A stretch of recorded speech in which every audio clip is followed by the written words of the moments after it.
اللہ رب العزت کے فضل و کرم سے، اس کی دی ہوئی توفیق سے بندہ ناچیز نے، حقیر نے، فقیر نے آپ احباب کے سامنے اللہ رب العزت کی مقدس و مطہر کتاب میں سے آیت کریمہ تلاوت کی ہے۔ دعا گو ہوں کہ اللہ تبارک و تعالی مجھ بندہ ناچیز کو حق اور سچ کہنے کی توفیق عطا فرمائے اور ہمیں عمل کی توفیق عطا فرمائے۔ یہ ماہ مقدس جس کا نام نامی، اسم گرامی رجب المرجب ہے، یہ اسلامی سال کے حوالے سے یہ 7واں مہینہ ہے، اور اس کے بعد شعبان اور اس کے بعد رمضان ہے۔ اس ماہ مقدس کی قرآن و حدیث میں فضیلت آئی ہے۔ حضور علیہ السلام نے اس ماہ مقدس کو شہر اللہ سے تعبیر کیا ہے کہ یہ اللہ کا مہینہ ہے۔ فرمایا کہ الرجب شہر اللہ والشعبان شہری والرمضان شہر امتی۔ فرمایا کہ رجب اللہ کا مہینہ ہے اور شعبان میرا مہینہ ہے اور رمضان میری امت کا مہینہ ہے۔ یہ بات یاد رہے کہ سارے مہینوں اور دنوں کا خالق اللہ ہی ہے۔ اللہ تبارک و تعالیٰ کے سب مہینے ہیں، سب دن ہیں، اللہ نے ہی تخلیق فرمائے ہیں، اور مہینہ ہونے کے ناطے سے سارے مہینے معتبر ہیں، لیکن کچھ مہینوں کو، ان کی اہمیت کو کچھ حکمت کے تحت اجاگر کیا گیا ہے۔ حکمت کیا ہے کہ حضور علیہ السلام کی جو امت ہے، آقا علیہ السلام نے اپنی امت کے اندر ان مہینوں کو اجاگر کر کے اللہ تبارک و تعالیٰ کی طرف رغبت، اللہ تبارک و تعالیٰ کی طرف رجوع، اللہ تبارک و تعالیٰ کی بارگاہ میں مشاہدہ اور مجاہدہ، اس کی ترغیب دی ہے۔ اس وجہ سے رب کائنات کے پیارے حبیب صلی اللہ علیہ وآلہ وسلم نے ان مہینوں کو، اس مہینے کو اللہ کی طرف نسبت کی کہ یہ اللہ کا مہینہ ہے۔ اور حضور علیہ السلام کی ایک دعا بھی ہے، اللہم بارک لنا فی رجب و شعبان، اے اللہ ہمارے لیے رجب اور شعبان میں برکت عطا فرما، وبلغنا فی رمضان، اور ہم کو رمضان میں پہنچا۔ تو حضور علیہ السلام کے اس فرمان سے یوں پتہ چل رہا ہے کہ مقصد رمضان تک پہنچنا ہے، اور یہ شعبان اور یہ رجب یہ رمضان کی تیاری ہے۔ اس وجہ سے حضور صلی اللہ علیہ وآلہ وسلم کا فرمان ہے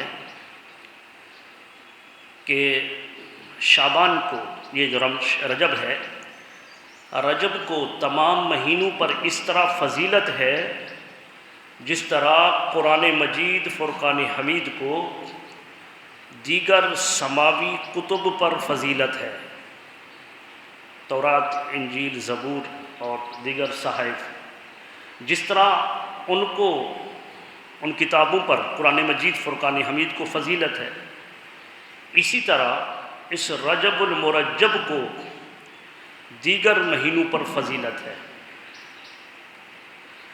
اور پھر حضور علیہ السلام نے شعبان کا تذکرہ فرمایا کہ شعبان المعظم کو دیگر مہینوں پر اس طرح فضیلت حاصل ہے جس طرح مجھے تمام انبیاء کرام پر فضیلت حاصل ہے۔ اب فرمایا کہ رمضان المبارک کو تمام مہینوں پر یہ فضیلت حاصل ہے جس طرح اللہ رب العزت کو تمام مخلوق پر فضیلت ہے۔ کیا فضیلت ہے؟ وہ تو سب کا خالق ہے، سب کا مالک ہے۔ تو اگر اس جہت میں دیکھیں تو رب کائنات کے پیارے حبیب صلی اللہ علیہ وآلہ وسلم نے رمضان المبارک کو تمام مہینوں سے اجاگر کر دیا، تمام مہینوں سے، کیونکہ رب آخری بات جو ہے وہ اللہ تبارک و تعالیٰ کی ہے کہ اس کی جس طرح فضیلت، وہ فضیلت کے اور لفظ نہیں ہے ہمارے پاس نا، ورنہ فضیلت مخلوق اور اللہ کا تعلق آپس میں یہ تو ہو ہی نہیں سکتا۔ وہ خالق ہے، وہ مالک ہے، تو رمضان المبارک کو دیگر مہینوں کے اوپر یہ فضیلت حاصل ہے۔ اس وجہ سے اس ماہ مقدس یعنی رجب المرجب، اس کی شان، ایک کتاب کا نام ہے نزہۃ المجالس، روایت کے حوالے سے جیسا بھی ہے لیکن فضیلت میں آئی ہے تو فضیلت کے حوالے سے اس روایت کو بیان کر رہا ہوں کہ ایک شخص جو ہے وہ کسی عورت پر فریفتہ تھا اور بالآخر اس نے اپنے اس کام پر قابو پا لیا، یعنی وہ عورت رضامند ہو گئی، لیکن اس دن اس نے دیکھا کہ لوگ چاند دیکھ رہے ہیں، تو چونکہ وہ مسلمان نہیں تھا اس نے اس عورت سے پوچھا کہ یہ کیا کر رہے ہیں لوگ، چاند کیوں دیکھ رہے ہیں؟ تو انہوں نے کہا یہ رجب کا چاند ہے اور یہ مسلمان ہیں، مسلمان رجب کے چاند کی تعظیم کرتے ہیں، یعنی دیکھ کر پھر اس میں عبادت ریاضت کرتے ہیں۔ تو اس نے کہا اچھا، تو پھر تو ہمیں یہ گناہ نہیں کرنا چاہیے۔ وہ اپنے گناہ سے علیحدہ ہو گیا۔ رب کائنات نے اپنے نبی پر یعنی عیسیٰ علیہ السلام پر وحی نازل فرمائی اور فرمایا کہ فلاں بندے کے پاس جا اور اس کو جا کر میرا پیغام دے کہ اللہ تجھ سے راضی ہو گیا ہے۔ اللہ کا نبی امتی کے پاس گیا تو جا کر پیغام دیا، تو وہ غیر مسلم جو تھا اس نے یہ سنا تو اس نے کہا میں ابھی غیر مسلم ہوں، اللہ کو نہیں مانتا ہوں، اور ایک مہینے جیسے مسلمان اس مہینے کی تعظیم تقریم کے لیے دیکھ رہے تھے، میں نے اس مہینے کی تعظیم کی خاطر گناہ کو ترک کر دیا، تو اللہ تبارک و تعالیٰ نے مجھے پیغام بھیجا، اور اگر میں اس کا فرما بردار بن جاؤں اور مسلمان ہو جاؤں تو پھر میری کیا قدر و منزلت ہوگی۔ لہذا اس نے اسی وقت عیسیٰ علیہ السلام کے ہاتھ پر اسلام قبول کر لیا۔ اسی طرح سے روایات میں آتا ہے، یہ حکایت بھی نزہۃ المجالس میں ہے۔ میں نے عرض کر دیا کہ روایت کے حوالے سے کوئی اس کو ضعیف کہے یا جو کہے، لیکن فضیلت میں آئی ہے تو اس وجہ سے بیان کر رہا ہوں کہ ایک شخص جو ہے، بلکہ عیسیٰ علیہ السلام کے متعلق فرمایا گیا کہ وہ ایک پہاڑ سے گزرے تو پہاڑ بھکا نور تھا، اس سے نور پھوٹ رہا تھا۔ اللہ رب العزت کی بارگاہ میں عرض کی باری تعالیٰ اس پہاڑ کو اذن دے کہ یہ پہاڑ میرے ساتھ گفتگو کرے۔ بس یہ دعا کی اللہ کے نبی نے، تو پہاڑ نے گفتگو کی حضرت عیسیٰ علیہ السلام سے۔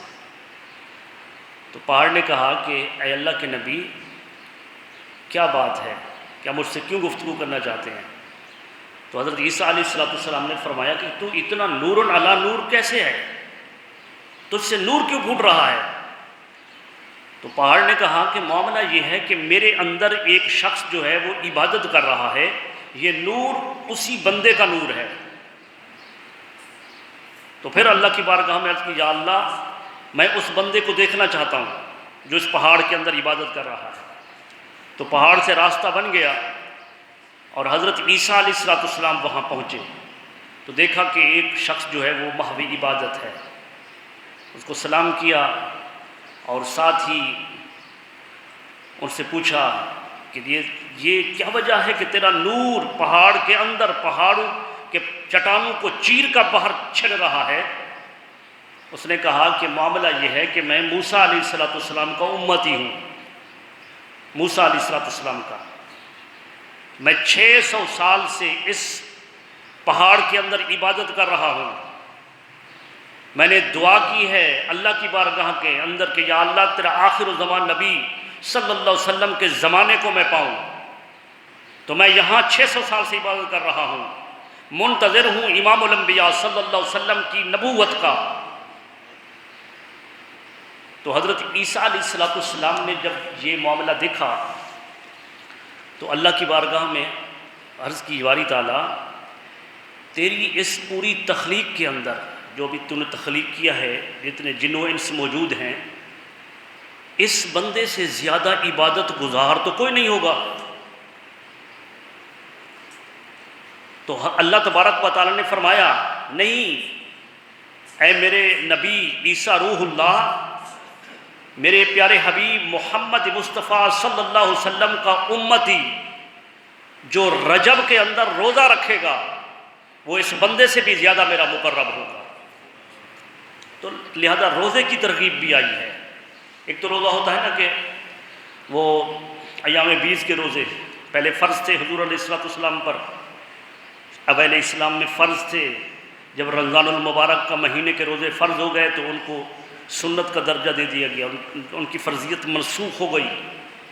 اور جو ایام 20 کے روزے رکھتا ہے 13، 14، 15 ہر مہینے کی 13، 14، 15 کا روزہ جو روزے رکھتا ہے اسے ثواب سیام الدہر کا ہوتا ہے، یعنی کہ وہ پوری زندگی کے روزے رکھ رہا ہے، پورے سال کے روزے رکھ رہا ہے، کیونکہ ہر نیکی پر 10 گنا ثواب ہے۔ جو بھی نیکی کوئی کرتا ہے اس پر 10 گنا ثواب ملتا ہے، 10 گنا۔ تو جب ایک روزہ رکھا تو ثواب 10 روزوں کا ملا، دوسرا رکھا تو 10 کا ملا 20، تیسرا رکھا تو 30، 3 روزے رکھے، سب نامہ اعمال میں 30 روزوں کا ثواب لکھا گیا۔ ایک تو وہ ایام 20 کے روزے ہیں اور دوسرا شعبان کے روزوں کے متعلق میں نے عرض کر دی کہ روایت فضائل کے حوالے سے آئی تو میں نے بیان کی، کیونکہ بڑی کتابوں میں نہیں ہے۔ نزہۃ المجالس امام عبد الرحمن شافعی علیہ رحمت کی کتاب ہے، آج سے اگرچہ کئی سو سال پہلے کی ہے، لیکن علماء کرام کی قیل و قال ہے کہ اس میں کچھ ضعیف روایت ہیں، لیکن اس بات پر بھی متفق ہے سب علماء کرام کہ جو ضعیف روایت ہو فضائل کے اعتبار سے وہ بھی معتبر ہوتی ہے۔ آپ اندازہ لگائیں کہ 600 سال سے وہ بندہ پہاڑ کے اندر محو عبادت ہے، اور جب اللہ کا نبی تعجب کرتا ہے تو رب کائنات فرماتا ہے، نہیں میرے حبیب کا جو بھی امتی رجب کے اندر ایک روزہ رکھے گا میرا قرب اس بندے سے زیادہ ان کے ساتھ ہوگا۔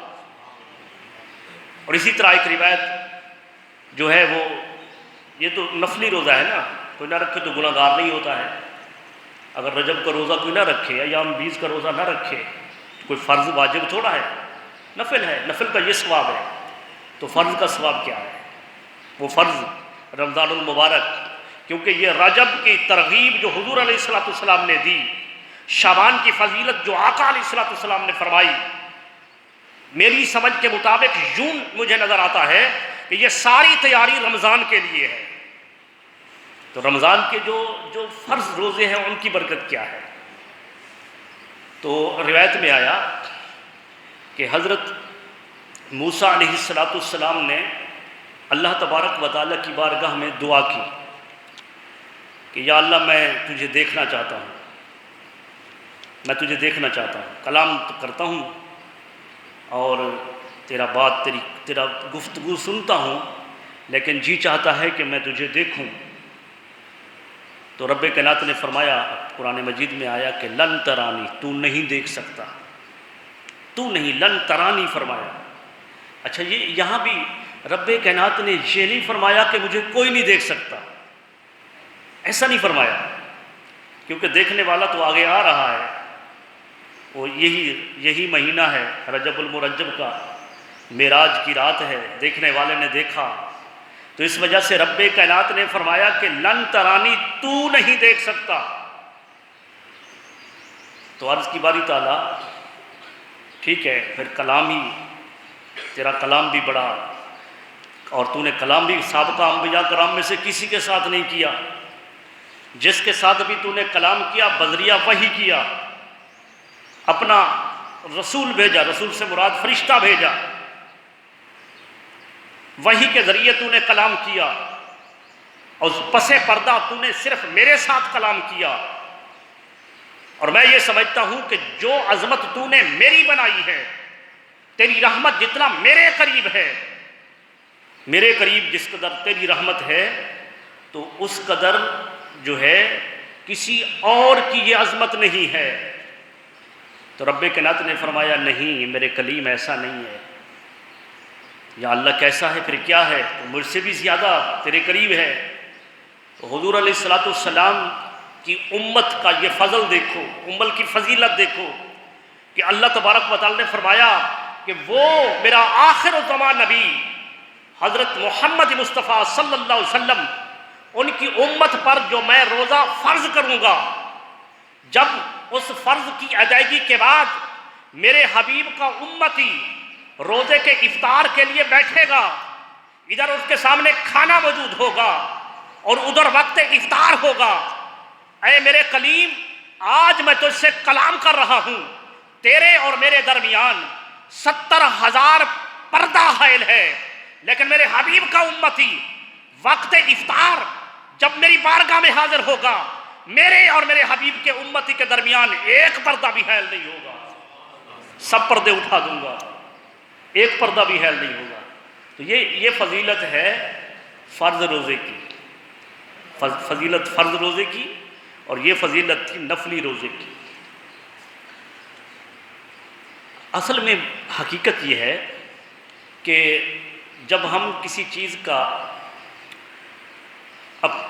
ثمر لینا چاہتے ہیں، پھل لینا چاہتے ہیں کسی چیز کا، تو پھل اچانک نہیں مل جاتا۔ پوچھو نا کسانوں سے، کیا وہ اناج، گندم، کپاس، کیا وہ براہ راست لے لیتے ہیں؟ ایسا نہیں ہوتا ہے، وہ پہلے کچھ کرتے ہیں، پہلے یہ کرتے ہیں کہ وہ زمین کو زرخیز کرتے ہیں، زمین میں ہل چلاتے ہیں، پھر اس کے اندر بیج ڈالتے ہیں، بیج ڈالنے کے بعد بھی پھل نہیں مل جاتا، وہ جب وہ بیج سے پودے رونما ہوتے ہیں تو ان کو گوڈی کرتے ہیں، جڑی بوٹیوں کا خاتمہ کرتے ہیں، سپرے کرتے ہیں، کھاد ڈالتے ہیں، پانی ڈالتے ہیں، اور جب پانی لگاتے ہیں تو پھر اس کے بعد پھر وہ فصل لہلہاتی ہوئی تیار ہوتی ہے، اور پھر کئی مراحل کے بعد اس کا ثمر ملتا ہے۔ علماء کرام فرماتے ہیں کہ یہ رمضان المبارک اللہ تبارک و تعالی کا انعام و اکرامات کا مہینہ ہے، امت مصطفیٰ کو اس نے ثمر ملنا ہے۔ تو ثمر کی تیاری صرف رمضان میں نہیں، بلکہ اس پھل کو حاصل کرنے کے لیے امت مصطفیٰ کو بیج رجب کے مہینے میں ڈالنا ہوگا، رجب کے مہینے کے اندر اپنے آپ کو تیار کرنا ہے، رجب کے مہینے سے اپنے آپ کو عبادت خداوندی کے لیے تیار کرنا ہے۔ وہ کیسے تیار کرنا ہے؟ اگر پہلے نماز نہیں پڑھتے تو پکا اب نمازی بننے کی نیت کرنی ہے، اور پختہ ارادہ کرنا ہے۔ پہلے کوئی گناہ ہے تو ان کو چھوڑنا ہے، اللہ تبارک و تعالیٰ کی بارگاہ میں رجوع کرنا ہے، مشاہدہ کرنا ہے، مجاہدہ کرنا ہے۔ تو یہاں سے اس مہینے سے ابتدا ہو رہی ہے۔ ویسے تو جب بھی اللہ تبارک و تعالیٰ توفیق دے. وہ اللہ تبارک و تعالیٰ کی بارگاہ سے ایک نعمت ہے کہ جب بھی کسی کو توفیق مل جائے. لیکن اس ماہ مقدس میں چونکہ آگے ایک رحمتوں کی برسات والا مہینہ آ رہا ہے جس میں اللہ تبارک و تعالیٰ کی رحمتیں برکتیں چھما چھم برستی ہیں، تو اس کے لیے پھر اس رجب سے حضور علیہ السلام نے ترغیب دی کہ یہ مہینہ اس فضیلت والا ہے. یہی وجہ تھی کہ حضور علیہ السلام نے اس ماہ مقدس کے اندر شعبان کے تو اکثر روزے آپ صلی اللہ علیہ وسلم ادا فرماتے تھے. شعبان میں حضرت عمہ عائشہ صدیقہ فرماتی ہے کہ حضور صلی اللہ علیہ وسلم رمضان کے روزے فرض اور رمضان کے بعد جو دوسرا درجہ ہے وہ شعبان المعظم آقا علیہ السلام اکثر روزہ میں رہتے تھے. وہ تیاری ہوتی تھی رمضان کی. جس طرح حضور علیہ السلام سے جو رجب المرجب کے روزوں کی فضیلت ہے تو وہ بھی رمضان کی تیاری کے لیے ہے. اسی سے اپنا مجاہدہ شروع کر دو، اسی سے ابتدا کر دو. ہر وہ شخص کہ جو اللہ تبارک و تعالیٰ سے دوری کی زندگی گزار رہا ہے، ہر بندہ سمجھتا ہے سوچتا ہے کہ میرے اندر کیا برائی ہے، کیا اچھائی ہے. یہ اپنے سینے کے اندر جو ایک دل بیٹھا ہوا ہے یہ مفتی ہے، یہ فتویٰ دیتا ہے. ہر کام کرنے میں جب دل کے اندر کوئی چیز کھٹکتی ہے تو برائی ہوتی ہے، اور جس بات پر دل مطمئن ہوتا ہے وہ اچھائی ہوتی ہے. وہ علیحدہ بات ہے کہ دل ہمارا اس قدر سیاہ ہو گیا ہو کہ اب اچھائی اور برائی کی تمیز بھی باقی نہ رہے. جب سیاہ دل ہو جاتا ہے بالکل، وہ گناہ کیا، شیطان نے نقطہ لگا دیا، پھر دوسرا نقطہ، پھر تیسرا، نقطے لگتے لگتے لگتے یہاں تک کہ دل سیاہ ہو گیا، تو اب بندہ برائی کو بھی اچھائی سمجھنے لگتا ہے. اللہ تبارک و تعالیٰ اس جہت سے، اس نوبت سے بچائے کہ جب دل سیاہ ہو جائے برائی اور اچھائی میں تمیز بھی نہ رہے.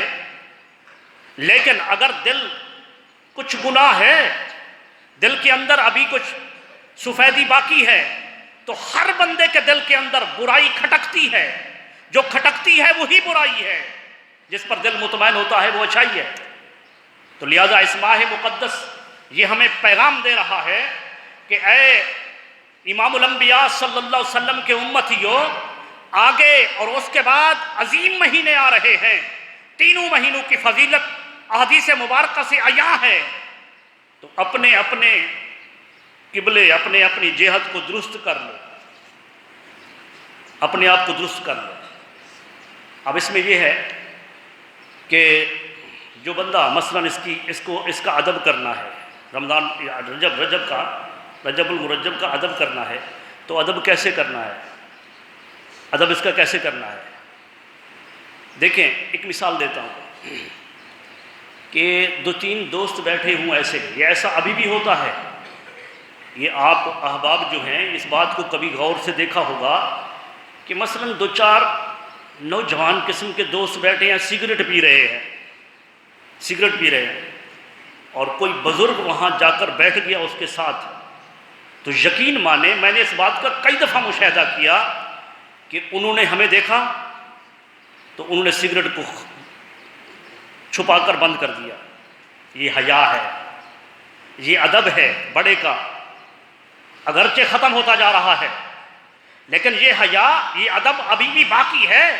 کئی مقامات پر ایسے ہوتے ہیں، بزرگ سفر کر رہا ہے، گاڑی کے اندر سوار ہوا اور نوجوان نے سیٹ چھوڑ دی. یہ ادب ہے، یہ ادب ہے. تو اسی طرح اس ماہ مقدس کا ادب یہ ہے کہ یہ ماہ مقدس رجب المرجب، جس کے بعد شعبان المعظم آ رہا ہے، اس کے بعد رمضان المبارک آ رہا ہے، تو رب کائنات کے پیارے حبیب نے اس رجب المرجب کو فرمایا کہ الرجب شہر اللہ، یہ رجب کا مہینہ اللہ کا مہینہ ہے. والشعبان شہری، شعبان میرا مہینہ ہے. والرمضان شہر امتی، اور رمضان کا مہینہ میری امت کا مہینہ ہے. تو اس مہینہ کو اللہ تبارک و تعالیٰ کے ساتھ نسبت دے کر کہ یہ اللہ کا مہینہ ہے، اس کی عظمت کو اجاگر کر دیا. اب یہ بزرگ مہینہ آ گیا ہے، رجب کا اگر لغوی معنی پڑھیں تو رجب کا معنی ہوتا ہے تعظیم و تکریم، تو اس کا معنی ہی بتا رہا ہے کہ یہ تعظیم و تکریم والا مہینہ ہے۔ جب یہ آ گیا ہے تو اس کا ادب کیا ہے، کیسے ادب کرنا اس کا؟ بس اسی طرح جس طرح ایک بزرگ کو دیکھ کر ہم اس مکروہ چیز کو چھوڑ دیتے ہیں۔ سگریٹ حرام نہیں تھی، مکروہ تھی نا، مکروہ چیز کو چھوڑ دیا۔ بڑی بڑی گناہ تو اپنی جگہ پر، مکروہ چیز کو چھوڑ دیا۔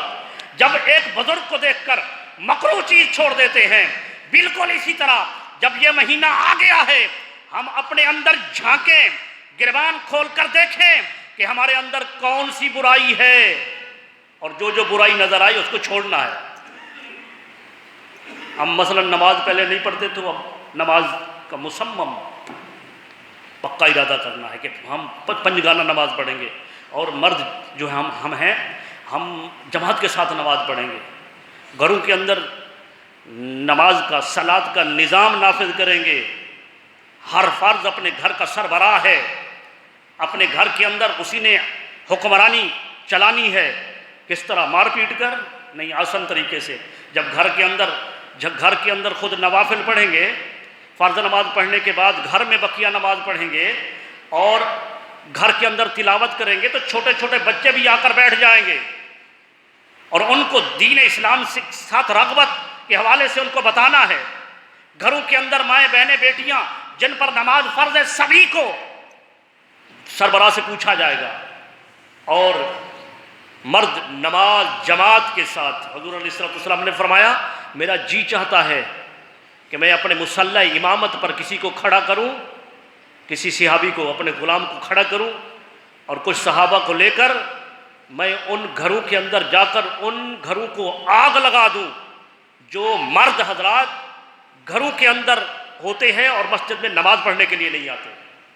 یہ صحیح حدیث پاک ہے۔ تو لہذا مرد کے لیے جماعت ہے، جماعت کے ساتھ نماز پڑھیں۔ اسی طرح سے کئی نیتیں کی جا سکتی ہیں، بھئی کسی کے ساتھ کوئی برائی ہے تو اس کو چھوڑے، یہاں تک کہ کوئی اچھی نیت یہ بھی کر لے کہ میں آج سے پہلے میں یہ سنت مصطفیٰ کو مڈواتا تھا، رجب المرجب کی تعظیم یہ کرتا ہوں کہ آج سے چھوڑ رہا ہوں۔ مثال دے رہا ہوں، اس طرح کی کئی چیزیں، اس طرح کی سوچتے جائیں، نیت کرتے جائیں، ارادہ کرتے جائیں، اس قدر ثواب ملتا جائے گا۔ برائیاں جو ہیں ان کو چھوڑتے جائیں، نیکیوں پر عمل پیرا ہوتے جائیں۔ تو لہٰذا یہ مہینہ اس بات کی ترغیب دے رہا ہے، کیونکہ یہ مہینہ ہے ہی مجاہدہ کا مہینہ ہے۔ میں نے قرآن مجید کی جو آیت کریمہ کو تلاوت کیا ہے، یہ آیت کریمہ سورہ عنکبوت کی آخری آیت کریمہ ہے، بالکل آخری۔ سورہ عنکبوت، عنکبوت کا معنی ہوتا ہے مکڑی۔ مکڑی جو ہے اس کا جالا جو ہے ہوتا ہے نا، مکڑی کے گھر سے معمولی اور کمزور گھر کسی کا نہیں ہوتا۔ رب کائنات نے آخر کے اندر وہ لوگ جو بدھو کی عبادت کرتے ہیں، مشرک ہوتے ہیں، شرک کرتے ہیں، فرمایا کہ ان کی مثال دی کہ ان کی مثال مکڑی کے جالے کی طرح ہے۔ لیکن یہاں پر مکڑی کے حوالے سے آپ نے گزشتہ جمعہ پر اور اس سے ماقبل جمعہ پر تقریباً آپ نے یہ بھی سنا کہ یہ ہے تو مکڑی، لیکن جب اللہ تبارک و تعالی اپنے مقرب بندوں کی مدد کرنا چاہتا ہے تو وہ مکڑی کے ذریعے بھی کرتا ہے۔ جیسے حضور علیہ السلام غار ثور کے اندر داخل ہوئے، اور داخل ہونے کے بعد یکدم اچانک جو ہے اس مکڑی نے پورے غار کے منہ پر جالا تن دیا۔ جب وہ کھوج لگاتے لگاتے، پاؤں کے نشان دیکھتے دیکھتے جس وقت وہ صبح پہنچے وہاں پر غار ثور پر، تو سیدنا صدیق اکبر نے عرض کی یا رسول اللہ، دشمن غار کے دہانے پر آ گیا ہے، اگر جھک کر دیکھے تو ہمیں دیکھ لے گا۔ اب اللہ تبارک و تعالی نے فرمایا اذ یقول لصاحبہ، اے حبیب صلی اللہ علیہ وسلم جب آپ اپنے صحابی کو فرما رہے تھے لا تحزن ان اللہ معنا، اے میرے صحابی غم نہ کر کہ دشمن غار کے دہانے پر آ گیا ہے۔ اگر دشمن غار کے دہانے پر آ گیا ہے تو کیا ہوا؟ ان اللہ معنا، اللہ ہمارے ساتھ ہے۔ اللہ تبارک و تعالیٰ کی معیت، اللہ ہمارے ساتھ ہے۔ لیکن دشمن تو چلا گیا تھا، کیا دیکھ کر چلا گیا تھا کہ یہ جالا اگر اندر گئے ہوتے تو جالا ٹوٹ گیا ہوتا۔ اگر اندر گئے ہوتے جالا ٹوٹ گیا ہوتا. یہ کبوتر کے انڈے پڑے ہیں، یہاں سے گزرے ہوتے تو ٹوٹ گئے ہوتے. تو رب کائنات جب چاہتا ہے اپنے دوستوں کی مدد کرتا ہے، شرط یہ ہے کہ اس کے ساتھ دوستی کو کوئی کرے. تو دوستی کا طریقہ بتا رہا ہوں. اللہ تبارک و تعالی نے کیا فرمایا، عظمت کیا بتائی. سورہ عنکبوت آخری آیت کریمہ فرمایا والذین جاہدوا فینا، والذین جاہدوا فینا، وہ لوگ جو ہمارے لیے مجاہدہ کرتے ہیں. عبادت اور ریاضت، ہر عبادت میں یہی بات ہے، اخلاص، خلوص. ریاکاری شامل ہو تو عبادت نہیں ہے، وہ منہ پر مار دی جاتی ہے. یہ نماز جو ہم ادا کرتے ہیں اگر سستی اور کاہلی کے ساتھ کریں، یکسوئی اور اس کے اندر اللہ تبارک و تعالی کا اخلاص نہ ہو، تو حدیث پاک میں آیا یہ اس کو فرشتے لے کر جاتے ہیں. جب پہلے آسمان پر جاتی ہے نماز، تو نماز اس قابل نہیں کہ رب کائنات کی بارگاہ میں پہنچے. پھر وہ فرشتوں کو حکم ہوتا ہے کہ اس نماز کو میرے پاس مت لاؤ، یہ سستی اور کاہلی کے ساتھ ادا کی گئی. پھر وہ فرشتے کیا کرتے ہیں، وہ واپس آ کر دے نہیں جاتے، بلکہ اسی آسمان اول سے ایک بسیدے بدبودار کپڑے میں لپیٹ کر نمازی کے منہ پر مار دیتے ہیں. جب نماز ہو یا کوئی عبادت، اب مجاہدہ کی بات ہو رہی ہے، اللہ کی بارگاہ میں جستجو اور کوشش کی بات ہو رہی ہے، ہر عمل کے اندر اخلاص کی بات ہو رہی ہے. تو اس عمل کے اندر بھی رب کائنات نے فرمایا والذین جاہدوا فینا، وہ لوگ جو ہماری خاطر، ہمارے لیے، ہماری رضا کی خاطر مجاہدہ کرتے ہیں. دل کے اندر کچھ اور نہیں ہوتا، لوگوں کو نیک ثابت کرنے کے لیے نمازیں نہیں پڑھ رہے ہوتے، لوگوں کو نیک ثابت کرنے کے لیے عبادت اور ریاضت نہیں کر رہے ہوتے. اخلاص اس قدر قوی ہوتا ہے کہ عبادت ہوتی ہے تو صرف اللہ کے لیے ہوتی ہے، صرف اللہ کے لیے، کسی کو نیک ثابت کرنے کے لیے نہیں، کسی کے ڈر کی وجہ سے نہیں، کسی کے خوف کی وجہ سے نہیں. صرف خوف معزل ہوتا ہے تو رب کائنات کا ہوتا ہے. تو فرمایا کہ جو ہمارے لیے مجاہدہ کرتے ہیں، تو آگے فرمایا لَنَهْدِيَنَّهُمْ سُبُلَنَا، یہ لام بھی تاکید کے لیے، لا نہدینہ، آگے نون مشدد ہے. عربی گرامر کے اندر ہم اس کو کہتے ہیں نون ثقیلہ، اور نون ثقیلہ جہاں ہوتی ہے وہ بھی تاکید ہوتی ہے. اور لا نہدینہ، لام بھی تاکید کے لیے. دو تاکیدات رب کائنات نے فرمائی.